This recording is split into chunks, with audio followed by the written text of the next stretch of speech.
Hello students, this is Rajiv and you are learning on AIMS academy. तो आज हम करने जा रहे हैं एक बहुत ही इंपॉर्टेंट चैप्टर जो कि है चैप्टर नंबर 4 लीनियर इक्वेशंस इन टू वेरिएबल्स। ये इंपॉर्टेंट क्यों है? यूं तो ये बहुत ही ज्यादा इजी है, बट इंपॉर्टेंट इसलिए है क्योंकि आपके 10th क्लास में यही सेम चैप्टर मिलेगा with pair of linear equations in two variables. तो वहां पर ऐसी दो इक्वेशन आ जाएंगी। तो जब आपको एक इक्वेशन के बारे में ही नॉलेज नहीं होगी तो दो क्या करोगे, है ना? तो इसलिए बहुत ज्यादा इंपॉर्टेंट है। देखिए, कॉन्सेप्ट से शुरू करते हैं अपने इंट्रोडक्शन से। देखिए, लीनियर इक्वेशंस इन टू वेरिएबल्स के बारे में, linear equations in one variable के बारे में आप बचपन से पढ़ते चले आ रहे हो, है ना? तो लीनियर इक्वेशन क्या होती है भाई? मान लीजिए मैं आपको ऐसे दे दूं x - 2 = 0। ये क्या है? आपकी लीनियर इक्वेशन है, ठीक है। अगर मैं आपसे कहूं भाई इसको नंबर लाइन पे रिप्रेजेंट करो, तो पहले आप क्या करोगे? x की वैल्यू फाइंड आउट करोगे। तो x की वैल्यू आपको कितनी मिल गई? 2। इसको मैं बोलूंगा नंबर लाइन पे रिप्रेजेंट करो, तो आप नंबर लाइन पे रिप्रेजेंट करोगे 0 1 2 3 4, ये x axis, and then -1 -2 -3 and -4। और आप कहोगे सर ये रहा आपका x = 2, ठीक है। अब मैं आपसे कह दूं कि भाई ऐसे नहीं, आप मुझे ये बताइए। देखो, जरूरी नहीं हमेशा x हो, y भी हो सकता है, z भी हो सकता है, t भी हो सकता है, p भी हो सकता है, कुछ भी हो सकता है। तो जैसे मैं आपसे ये कह दूं 2x + 4 = 0। अब इसको करके दिखाओ। तो अब आप क्या करोगे? इसको सॉल्व करोगे। कैसे सॉल्व करोगे भाई? 2x यहीं छोड़ दोगे, ये प्लस में है, उधर जाकर क्या हो जाएगा? माइनस। ये मल्टीप्लाई हो रहा है, उधर जाकर क्या हो जाएगा? डिवाइड। तो आंसर आ जाएगा आपका -2। तो -2 को रिप्रेजेंट करने के लिए बोलेंगे तो आप यहां पे कर दोगे। एक तो ये तरीका है, वरना हमने बचपन में एक चीज सीखी थी इसको सॉल्व करने का तरीका। क्या? जैसे कि यहां पर +4 है तो हम क्या लिखते थे? सबट्रैक्टिंग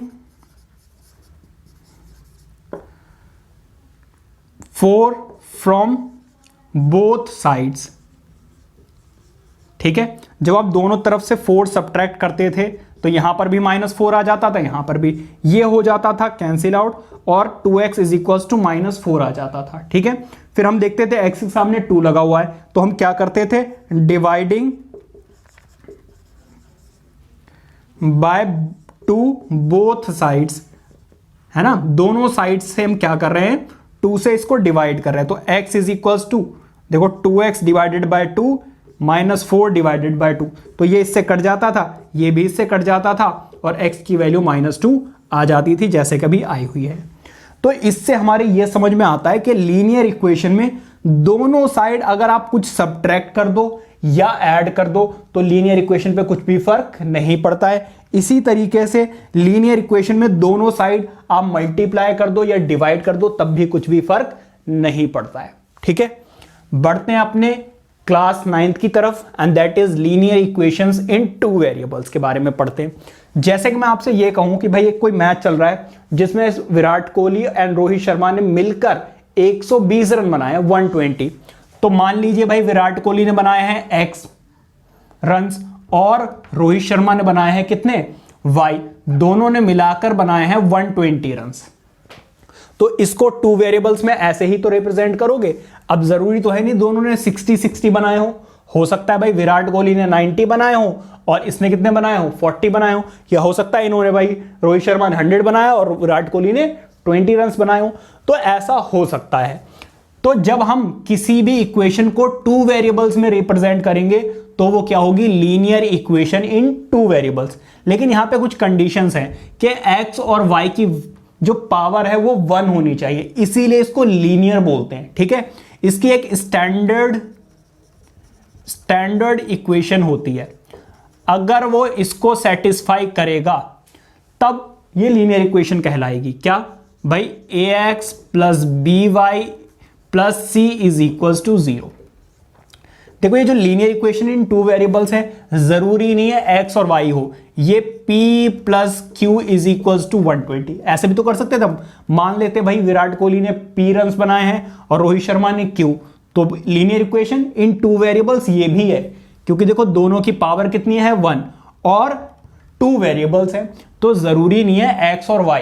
ये तो हमने सीखा है भाई, x एक्सिस y एक्सिस, इसलिए हम कोशिश करते हैं कि दोनों ही वेरिएबल्स क्या रहे? x एंड y की फॉर्म में। तो तो अब देखिए इधर, जैसे कि मैं एक एग्जांपल लेता हूं, मान लीजिए मैंने दिया हुआ 2x प्लस 3y प्लस 4 इज इक्वल टू 0। वो आपसे कहेंगे भाई a की वैल्यू बताइए, b की वैल्यू बताइए और c की वैल्यू बताइए। तो देखो याद रखना, जो x के साथ में लिखा हुआ होता है, जो साथ में लिखा हुआ होता है वो होती है a की वैल्यू। तो यहां से आपको a की वैल्यू मिल गई 2। वो कहेंगे भाई b की वैल्यू बताओ। तो देखो जो y के साथ में लिखा हुआ होता है, कुछ बच्चे उससे पूछो b की वैल्यू तो वो बता देते हैं 3y। अरे भाई 3y नहीं, y के साथ में देखो क्या लिखा हुआ है, और वो भी साइन के साथ में। अगर प्लस है तो प्लस, अगर यहां पे माइनस होता तो -3 होता है। कुछ बच्चे से पूछो b की वैल्यू क्या होती है, -3 बोलेंगे नहीं, हमेशा 3। भाई साइन के साथ में बतानी होती है, ठीक है। और c की वैल्यू 4, इस तरीके से आपको बताना है। अब देखो जरूरी नहीं हमेशा x और y हो सकता है ऐसे हो 3s minus 2/3t is equals to 4, ऐसा कुछ दे दिया जाए। तो देखिए सबसे पहले तो इस इक्वेशन के अकॉर्डिंग सब कुछ इधर होना चाहिए, तो इधर लेकर आ जाइए भाई। तो 3s माइनस 2/3t, देखो उधर प्लस में, इधर जाकर क्या हो जाएगा माइनस। अब देखो इधर से कंपेयर करो, जो फर्स्ट वेरिएबल के साथ में लिखा हुआ होता है, फर्स्ट वेरिएबल के साथ में वो होता है a, तो a की वैल्यू आ गई 3। जो दूसरे वेरिएबल के साथ लिखा हुआ होता है वो होता है b। अब आप बोलोगे 2/3, 2/3 नहीं भाई, -2/3। c की वैल्यू जिसके साथ कुछ भी नहीं लगा हुआ है, कांस्टेंट, दैट इज c, ठीक है। और देखते हैं एग्जांपल्स इसके।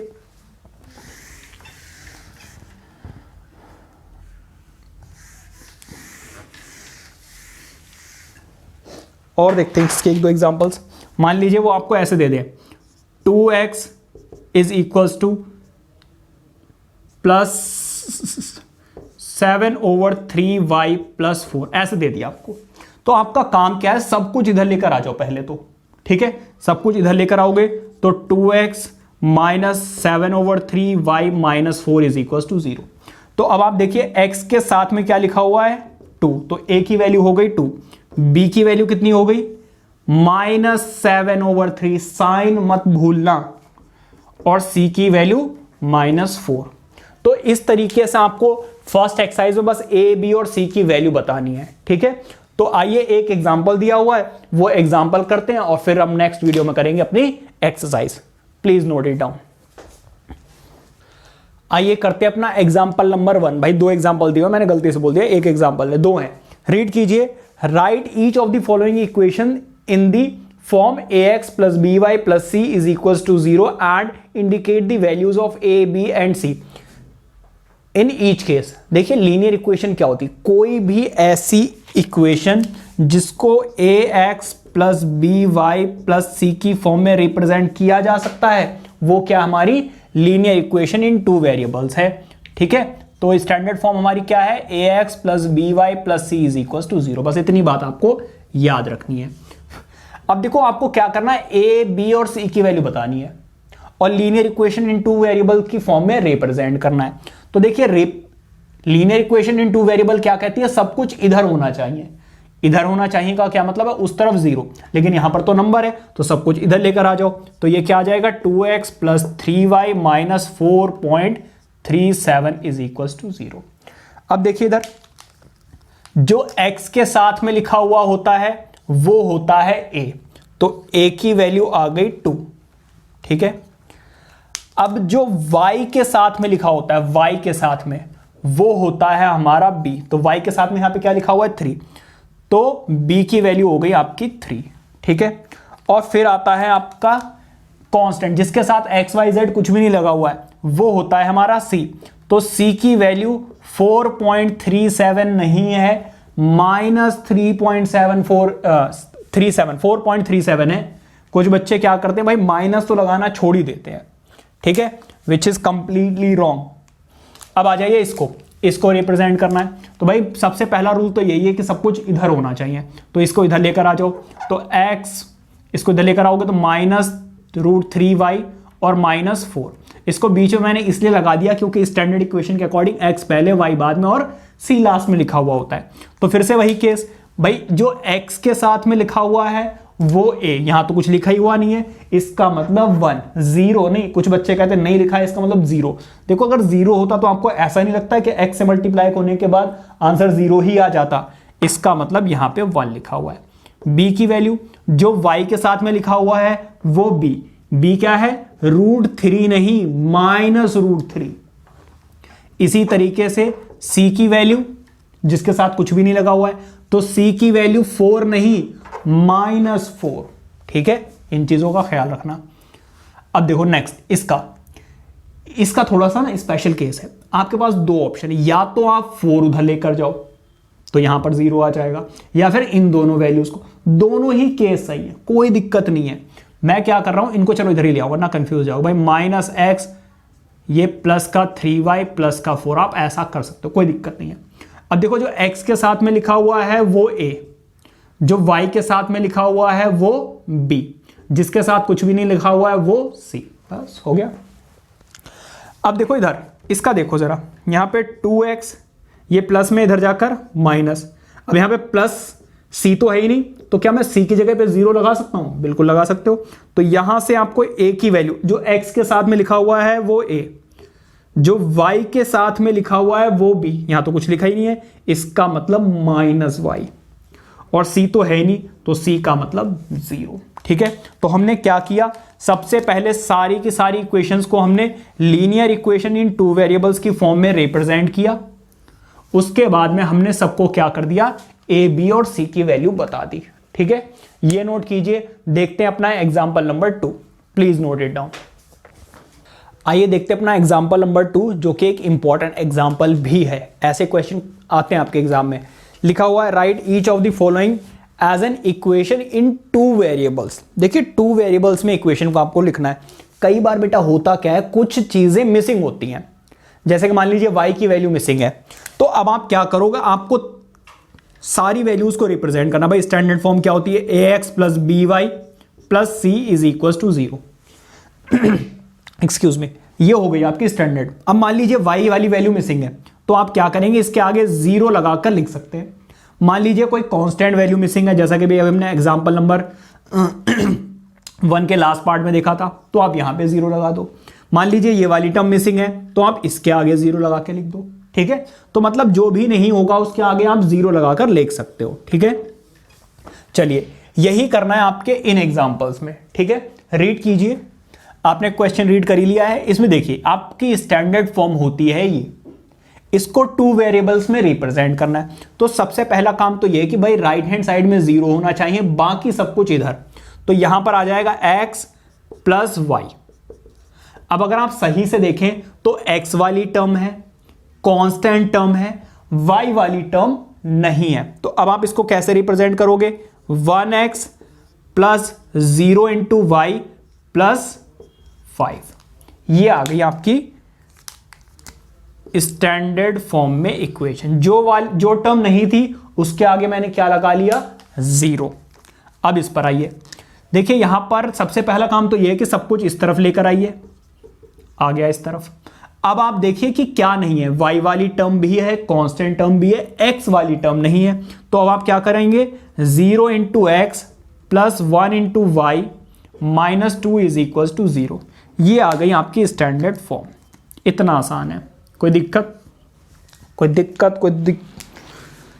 परेशानी, कोई समस्या तो बताइए। ये प्लस में है, इस तरफ जाकर माइनस। अब देखिए x वाली टर्म है, y वाली नहीं है, तो आप क्या लिखेंगे, 2x + 0y - 3 = 0। तो ये आ गई आपकी स्टैंडर्ड फॉर्म। ठीक है, अब इसको कैसे लिखोगे भाई, इसको इधर लेकर आओ। पहले तो 5y - 2 = 0।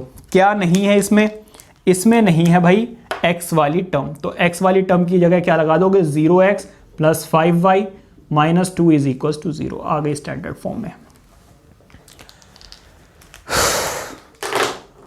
ठीक है, तो इतना आसान है ये करना, ये चैप्टर ही बहुत आसान है। आई होप कि आपको मजा आया होगा। बहुत ही इजी से इंट्रोडक्शन और एक्सरसाइज है। आइए देखते हैं अपनी नेक्स्ट एक्सरसाइज विच इज 4.1। लेकिन इस वीडियो में हम यहीं तक कर रहे हैं। ये था आपका इंट्रोडक्शन और 2 एग्जांपल्स। अगर आपको समझ में आया और वीडियो अच्छी लगी तो वीडियो को लाइक कीजिए, चैनल को अभी कभी सब्सक्राइब कीजिए, बिकॉज ऐसे ही मैं वीडियोस आपके लिए लेकर आता रहता हूं। और बेल आइकन को जरूर ऑन रखिए ताकि जैसे ही मैं आपके लिए नेक्स्ट वीडियो अपलोड करूं आपके पास नोटिफिकेशन आ जाए। Till then keep studying, take care, bye bye.